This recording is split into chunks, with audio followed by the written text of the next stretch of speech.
I'm at the allotment for an afternoon of working on the plot. There's plenty to plant, there's seeds to sow, lots to weed. We're going to get to that in a second. But first, I want to introduce you to and set up my new tool. And this is probably the coolest thing I have ever owned, the most practical. It's two parts actually. The first part is a solar panel. The company that makes it is called EcoFlow. And the solar panel fits into this lovely case. You can store it away, keep it in the box as well if you want. I do. And this is it. It folds out. It's 110 watts. It's 4 panels here. And I think I, like a lot of people, have always wanted to have a solar panel, but I've never owned one. This is my very first, and it's because solar panels have just been so incredibly expensive. We're talking thousands. This, I would say, is affordable. And with energy prices rising by the day, the need for us to explore green energy, this just makes me so incredibly happy. I've never been happier to have a thing before.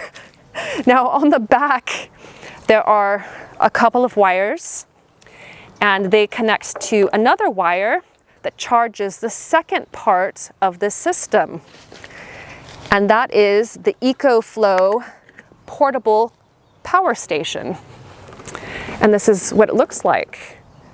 Pretty neat. It looks like a computer tower, like a PC tower.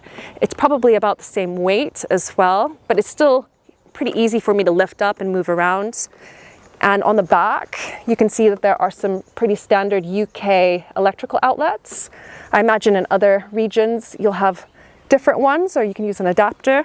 And then on the front, there are some USB ports, and power button is really, really easy to use. And this allows me to capture electricity from the sun for free.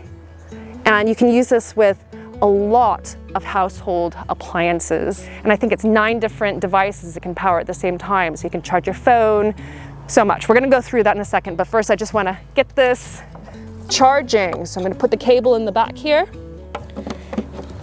And while I am busy tackling those garden jobs, this is going to be creating free electricity for me.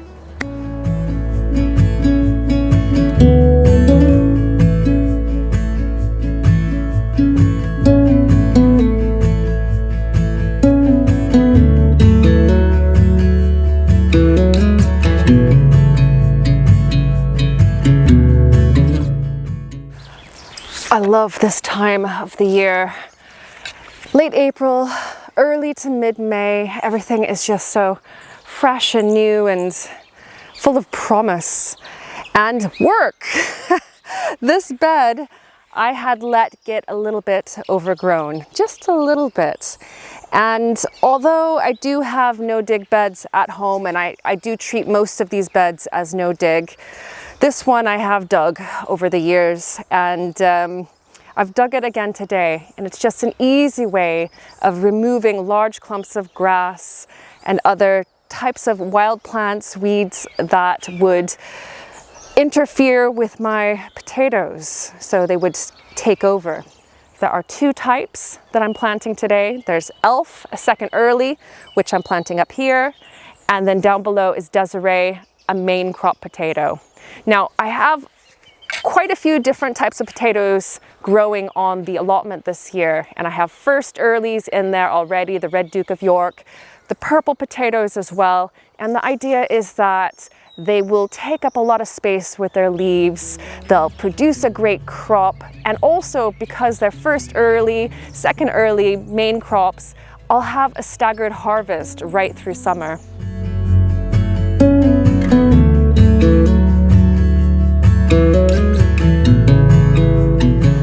Are you ready to cut some grass with free energy? I know that I am. And the unit here, so this EcoFlow power station, they've designed it with outdoor people in mind. So people who like to go camping, people who live off grid, and people who want to cut the grass at their allotment in the middle of nowhere. And I've never brought up anything that requires electricity because there's no electricity up here. So it's never been an option. And I have this electric strimmer, which would have been really handy to bring up in the past. And I just haven't. So this is the first time. So have I turned it on yet? Oh my goodness. I'm just speechless. This is amazing. So let's cut some grass and see how it does.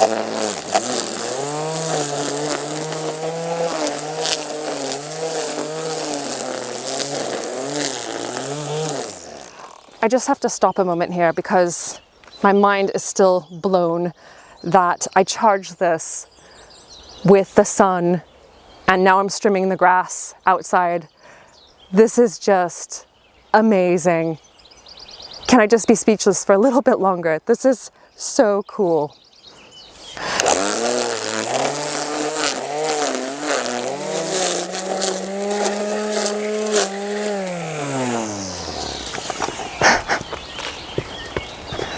You have to admit, that is amazing. This is such a great tool. So let's have a think as to what other applications this could have. I want you to think if you could have a solar powered power station that you could take in your car, take in your camper, take anywhere, what would you use it for? I'm going to think for a few minutes longer and I'm going to tell you what I think I would use it for.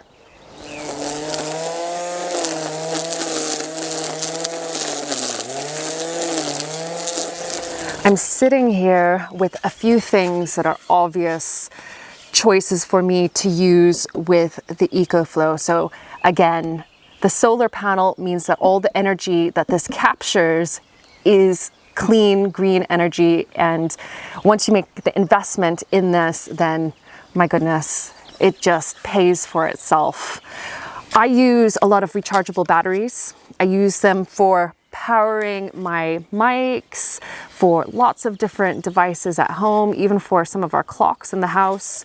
So charging batteries is going to be a major use for the EcoFlow. Another thing is charging my phone. And in fact, I could even charge it right now. So let's turn this on, plug this in, and look, it's charging, or it came up there, yeah, charging from the sun. I'm just amazed.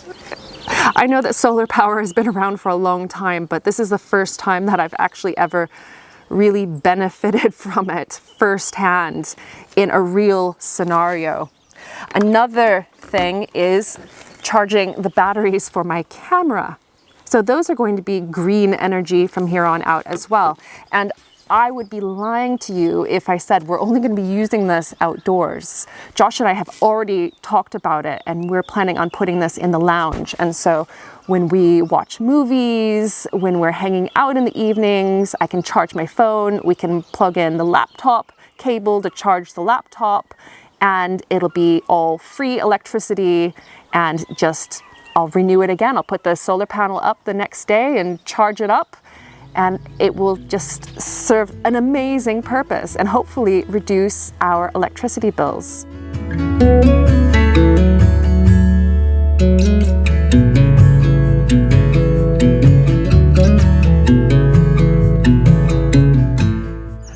I've been working on this bed behind me all morning, getting it ready for some seed sowing. And you'll remember that down the middle of it, I've had perpetual spinach growing. And I sowed the seed for that leafy green this time last year.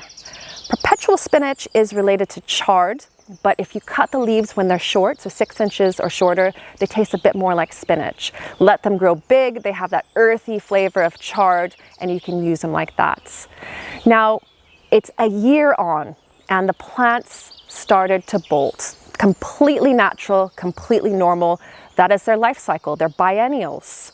And when they start bolting, the leaves do start to go a little bit bitter. They're still edible though, so I harvested loads when I cleared some of the plants out of this row earlier. And I'll take those home and can use those in pretty much anything that you'd use spinach or chard in. But I've left some of the plants. Now, the plants on the far end, they're tall and they have those flower stalks on them. They're going to produce seed relatively soon. And I want to save that seed so that I don't have to rely on seed packets for next year. The plants here in the front, I've left them. I've cut them down really low, but I've left them to see what happens if I allow them to grow. I've done that because I have heard through another gardener that she has a Swiss chard plant that is 8 years old. Swiss chard and perpetual spinach are related, and they're both supposed to be biennial. That's what we've been taught, what we've been told. And so a lot of people dig their plants up and put them on the compost heap and start fresh every year. Now, if I can keep that little patch of perpetual spinach going for more than it's supposed to be going for, then that is a bonus. That means I would have another perennial vegetable to add to the list of the many that I already grow. So it's a little bit of an experiment. Seed packets are a bit like collectible cards for gardeners. They're so exciting, the different varieties, just seeing all the photos. Some of these do not have photos though, because I've bought them from small specialist nurseries that obviously are not spending money on fancy photography. They are all about the vegetables. And so I have a couple of carrots here that are from Nikki's nursery, Yellowstone and Ruby Prince. And I also have black nebula carrots from World Wonders Gardens, which I've used before, that particular seed company. And so the plan now is to sow quite a few seeds. In that space where I removed the perpetual spinach, I'm going to be sowing new seeds. And this is to hedge my bets. I want to have perpetual spinach this year. It's a great vegetable. Sowing the perpetual spinach seeds is really, really easy. And I've created a drill here with my hoe. And I just want to point out that most of what you see here on the top, this is not soil. There's no soil in this. This is compost. And I've been putting a layer of composted horse manure on this bed annually, biannually for years. And I've also put some composted wood chip up here as well. And some of the bigger clumps like that, that's wood chip or manure. And then underneath, the soil is protected by this layer, and it's a lot more moist deep down where the plant roots are. But that moisture deep down isn't going to help seeds and the germination of seeds. And so I'm going to have to water this drill before and after I put the seeds in. So I have the hose at the ready. But I do also need to point out that I have not watered this bed at all this year, none of the beds. And it's been very dry. The past few weeks there have been, I don't know, no days of rain pretty much. And everything's looking pretty lush. And I attribute that to mulching generously with compost. Okay, I'm gonna water this in. I'm gonna sprinkle the perpetual spinach seeds in here, cover it up lightly. The rule with planting seeds or sowing seeds is that the seed shouldn't be any deeper than 2 or 3 times the width of the actual seed. And then after the seeds are in and covered, I'm going to generously water this again.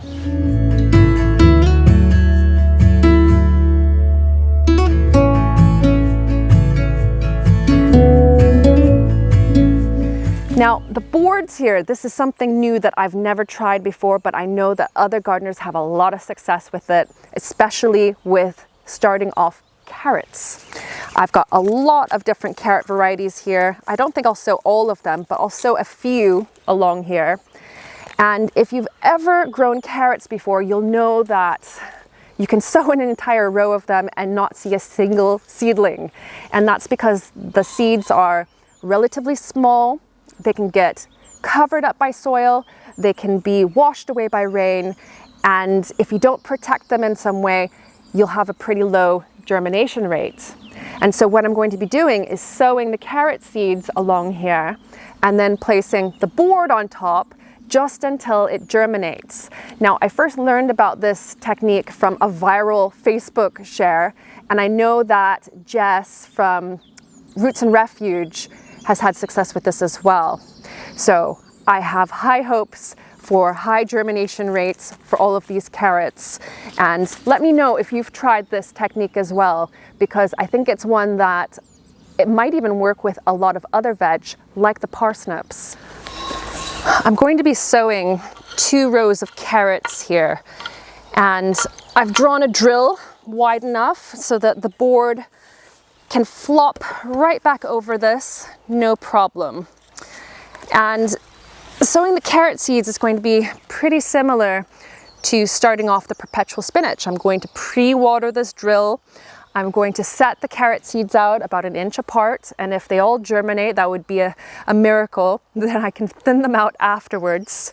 And I'm not going to water them again after I put the seeds here in the drill, because I'm not covering the seeds with anything either. Instead, I'm going to flip the board over. I'm going to pull the compost up around the edges of the boards just as an added measure for moisture.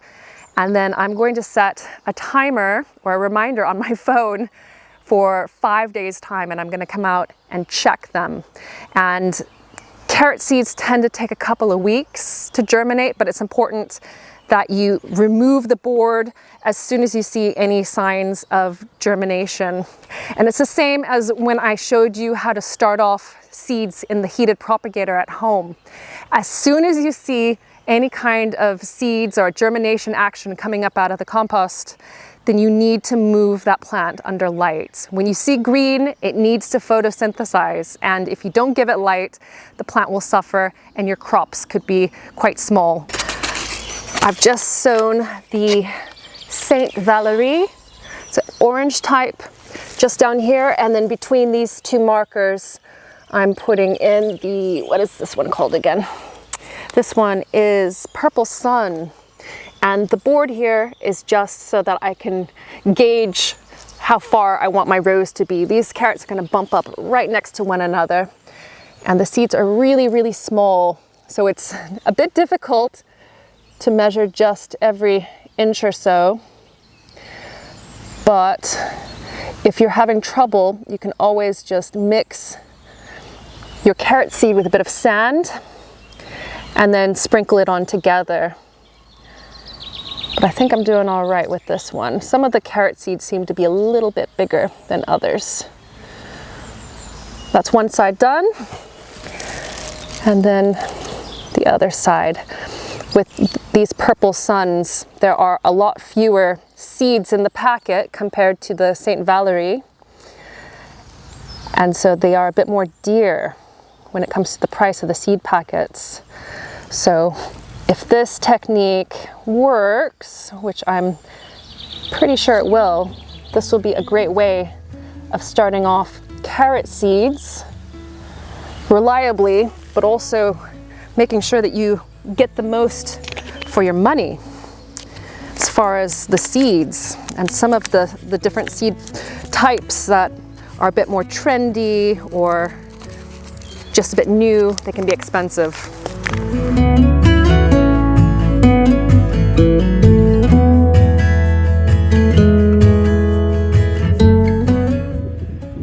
That's me finished up with most of my tasks for the day. In the end, I decided to stick with carrots for this bed, so there are carrots underneath both of those rows of planks. And then just beyond here, this is more of a perennial bed with different types of herbs and flowers, lavender, chives, rosemary, thyme. And I sowed calendula seeds, so they're in an L shape along there and then around the back over here. And parsnips, I got to sowing those as well, and I sowed them over in this bed. And when I was planting the potatoes yesterday, I realized that there was a little bit of a gap in between the potatoes up here, so the second earlies and the main crop. So I've put in a row of parsnips here and then under that plank as well. So I'm going to see how well they germinate compared to one another. And then beyond here, the garlic is up, the elephant garlic is up, the raspberries are well and truly up, and the entire place is buzzing with bees. I have made a little bit of a discovery over here by the purple sprouting broccoli though. There are a couple of things over here that I'd like to show you. First of all, the sprouting kale. I need to pick some of that before I leave. And also that lush purple sprouting broccoli. I'll be picking this as well. This is going to be delicious tonight for dinner. Such a great spring vegetable. But just below this plant, there's something else. There's a burrow. Now, it's too small to be rabbits, and so I'm pretty sure that this is a long-tail burrow, aka rats. I'm not sure, but I think so. And it's such a conundrum when you want to have a practical vegetable garden. What do you do about animals that are seen as pests? I'm quite tolerant, I would say, of different common garden pests, and so I've decided I'm gonna just leave this. I'm not gonna do anything about it. When the time comes for me to clear and use this little bit up here and also clear down here, I think I'm just gonna cover it up. Do it no dig style, like I've been aiming for most of the garden and the home garden. And, you know, live and let live. There are quite a few edible flowering brassicas in the allotment right now. So the purple sprouting broccoli, which I need to cut next, the kale that's bolting, it has delicious edible shoots. And this is called 9-star broccoli, and it looks a bit like cauliflower. You can use it as cauliflower or broccoli, and it lives and grows on this perennial plant. But it flowers in spring and right through summer as well sometimes. And if you don't keep on top of the cutting, then it will produce seed and the parent plant will die, and then you'll be left with no 9-star broccoli. So you have to keep on top of cutting these. And if you do, this plant can live to about 8 years, which is just amazing. I think 5 to 8 years is the average. And perennial vegetables are amazing. You plant them once and then you harvest for years. I have a video that you can watch next if you haven't already that shows the very many perennial vegetables and fruits and berries that I grow and that I recommend. Now, the EcoFlow, the portable power station, and the solar panel, I am just wowed by them. So many practical applications, and I heartily recommend them. Probably the coolest, most useful tool that I own. And if you would like to learn a bit more, there is a video down in the video description. Head down there and check out their products. Now, the power station that I have is the mini, and they have types that have a higher capacity for energy saving. And so you can power even more powerful devices off of them, store even more energy, and you can't go wrong with that. And if you have applications like I do out in the garden, camping, if you just want to save money on electricity or just be a bit more self-sufficient and off-grid, then it's something to really, really consider. Next week, for next week's video, we're going to be back at home and we're going to be back in the polycrub because we are finishing up the beds inside and planting in the tomatoes and the aubergines and the peppers, and I'm going to take you through how we're building the beds, how we're filling them, and how we're going to grow in it this year. Also, we picked up quite the archaic device, which you'll probably have a laugh at when you see it running, but it's going to be so useful with helping to fill those beds. Thanks so much for watching. If you've got any questions, leave them below, and I'll see you next week here on Lovely Greens. Bye for now.